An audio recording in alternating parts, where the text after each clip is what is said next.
इस हृदय में भगवत प्राप्ति और प्रेम प्राप्ति छोड़ करके कोई भी वस्तु पदार्थ के प्रति किंचित मात्र चाहन नहीं होनी चाहिए नहीं। ये वासना शून्य मन, 1 नंबर। 2 नंबर कहते हैं आत्यंतिक साधन चेष्टा।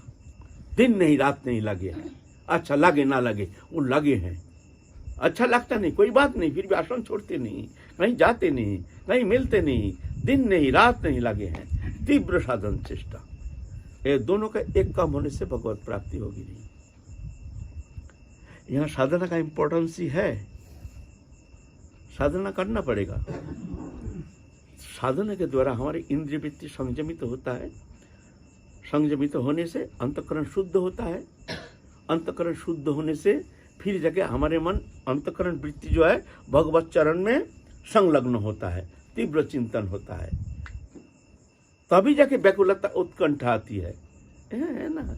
इसीलिए साधन का प्रयोजनीयता है।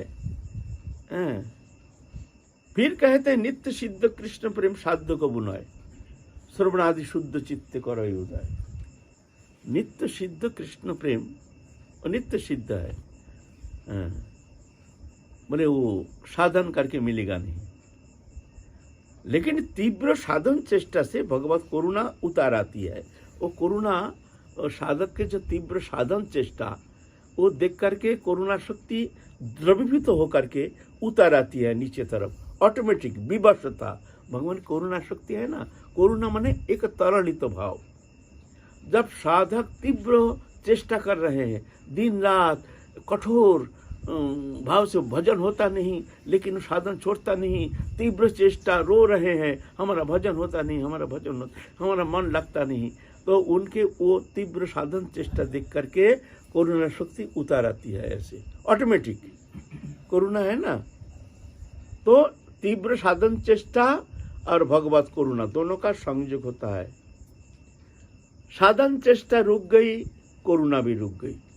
कोई अगर सोचे कि भगवत कृपा बिना भगवत प्राप्ति होती नहीं है, तो भाई भजन करके साधन करके क्या होगा, बोलते बैठे रहो कभी होगा नहीं।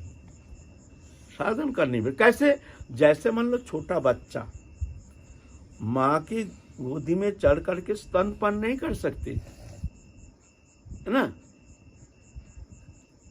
माँ जब गोदी में उठा लेते हैं, उठा करके स्तनदान करते हैं, तभी जाकर के संभव।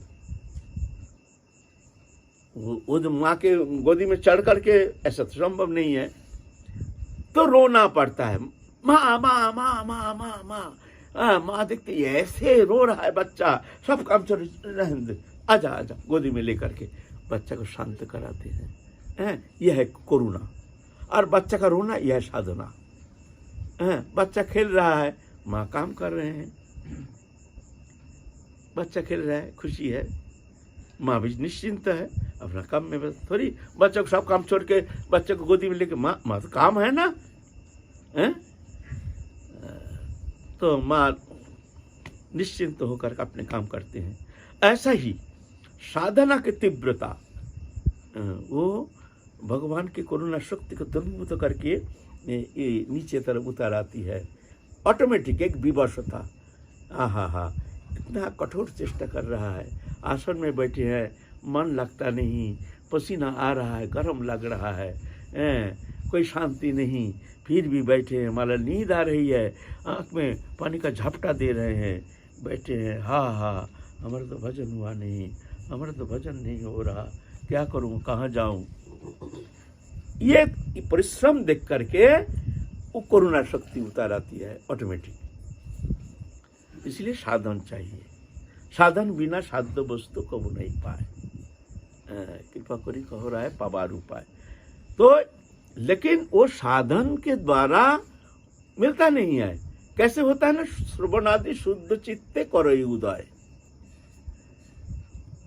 श्रवणादि शुद्ध चित्त माने श्रवण कीर्तन शरण पूजन अर्चन बंधन दास्य सबको आत्मनिवेदन नवदा भक्ति अंग जाजन करते करते अंतःकरण जब शुद्ध होता है, उस शुद्ध हृदय में जाकर के करुणा शक्ति जाकर के उसको कृतार्थ करते हैं, कृपा करके, अनुकंपा करके ये नहीं। तेषांग एवं अनुकंपार्थो अहं अज्ञानम तमो नाशयामि आत्मभावस्तु ज्ञान दिव्य नवाश्यता। गीता में कहते हैं तेषांग एवं अनुकंपार्थो, उनको कृपा करने के लिए, उनके साधन चेष्टा से नहीं, भगवान कहते हैं उसको कृपा करने के लिए। तेषांग अनुकंपार्थो, मैं उसके अंतःकरण में प्रवेश करके उनके भीतर के जो अंधकार उसको नष्ट करके ज्ञान रूप प्रदीप, भक्ति रूप प्रदीप को प्रज्वलित कर देता हूँ। ज्ञान दीपे नवाश्यता, ये भगवान कहते मैं करता हूँ। कब करता हूँ? न तेषांग सतत युक्तानां भजतांग प्रीतिपूर्वक। सतत युक्त, एक पल एक क्षण भी बिथा नष्ट नहीं करते, अच्छा लगे या ना लगे, अच्छा लगने के इंतजार नहीं। सतत भजतांग प्रीतिपूर्वकम, प्रीति के साथ भगवत भजन करते, उनके लिए भगवान कहते हैं ना। तो उत्कंठा व्याकुलता ही प्राप्ति का